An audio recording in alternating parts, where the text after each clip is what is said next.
we don't want reporters waiting for an assignment, waiting for the handout. I want reporters coming in with ideas to be engaged with and knowledgeable about their community so that they can know the right people to talk to and know the right questions to ask and know what's available to find.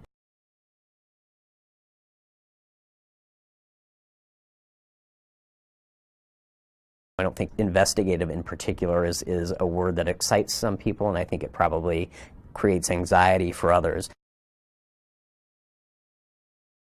It gives you just broader depth of what's happening in the local community, but then also an easier path to get it. So you're not starting from scratch. You know how, if you know what's available and how to get it, it can make the job a lot easier. And then time management, which is so critical in a deadline-driven environment, a lot more realistic.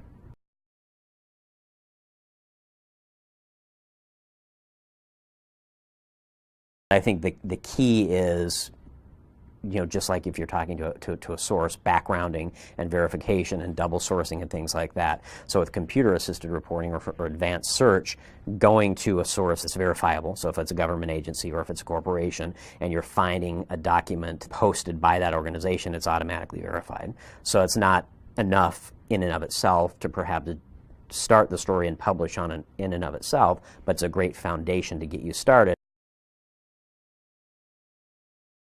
StartMe is just a platform that can be customized whatever your role is. So I've pre-populated a page of it's about 200 useful links that I'm then able to share with our reporters. So the benefit of StartMe is it can be then shared. So I can have a team, or I can just make the link publicly available. Journalist Express is a website that I first learned about approximately 10 years ago from an investigative reporter. It's free, and it's a website that basically aggregates information from a bunch of other websites. I think it's most useful for reporters, especially newer reporters that are starting on a beat in particular. So it's just a pre-populated website that can help get you started. So again, trying to help a journalist fit everything that they need to fit into a day. It's a nice resource that's just everything's all in one place. That can be one view, one dashboard that you can go look at. Google Advanced Search is my favorite search tool. So I advocate with our journalists to just start using it instead of Google. What it allows you to do, especially with whether it's investigative or just reporting that looks for added depth and context, it helps you find things, which is amazing because Google already does that, but even faster.